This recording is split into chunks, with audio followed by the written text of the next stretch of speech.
ఇది విజయవాడలో మనం పెట్టిన 3 కిలోవాట్ సోలార్ సిస్టమ్. ఇది యాక్చువల్గా ప్యానల్స్ నీట్గా లేవు. అంటే మనం ఏంటంటే ఎలా క్లీన్ చేసుకోవాలి ఏంటనేది మీకు చిన్న ఒక డెమోలా చూపిస్తాను ఇప్పుడు. ఇలా క్లీన్గా లేకపోవడం వల్ల ఏమవుతుందంటే మనకి పవర్ జనరేషన్ తగ్గుతుంది.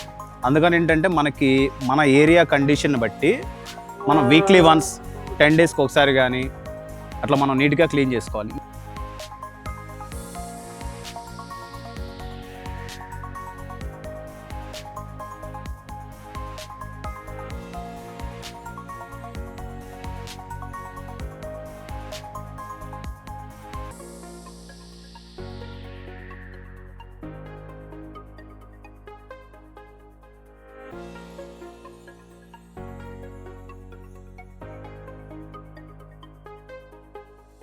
ఇది మనం వాష్ చేసిన తర్వాత యాక్చువల్గా మనకి సోలార్లో సెల్స్ ఉంటాయి, పవర్ని అబ్జర్వ్ చేసే సెల్స్ ఉంటాయి.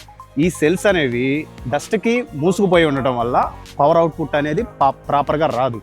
అలా రాకపోవడం వల్ల కస్టమర్కి యూనిట్స్ తక్కువ వచ్చే అవకాశం ఉంటుంది. ఇలా నీట్గా కానీ మనం సోలార్ ప్యానెల్ పెట్టుకోగలిగితే మనకి ఏదైతే మనం పవర్ మనం ఎక్స్పెక్ట్ చేస్తున్నామో అంతకు మించి పవర్ వస్తుంది.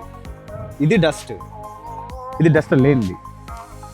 మ్యాక్సిమం మన ఏరియాలో డస్ట్ ఎక్కువ ఉంటే 5 డేస్కి ఒకసారి క్లీన్ చేసుకున్నా కూడా మనకి ఏ ప్రాబ్లం ఉండదు. కానీ ప్యానల్ అనేది ఎంత నీట్గా ఉంటే అంత అవుట్పుట్ మనకు వస్తుంది. ఇది ప్రతి ఒక్క కస్టమరు గమనించగలరు. మనం సోలార్ ప్యానల్స్ క్లీన్ చేసుకునేది మార్నింగ్ 6 లోపు చేసుకోవాలి, ఈవినింగ్ 6:30 తర్వాత. ఇలా క్లీన్ చేసుకోవడం వల్ల మనకి పవర్ అవుట్పుట్ అనేది ప్రాపర్గా వస్తుంది.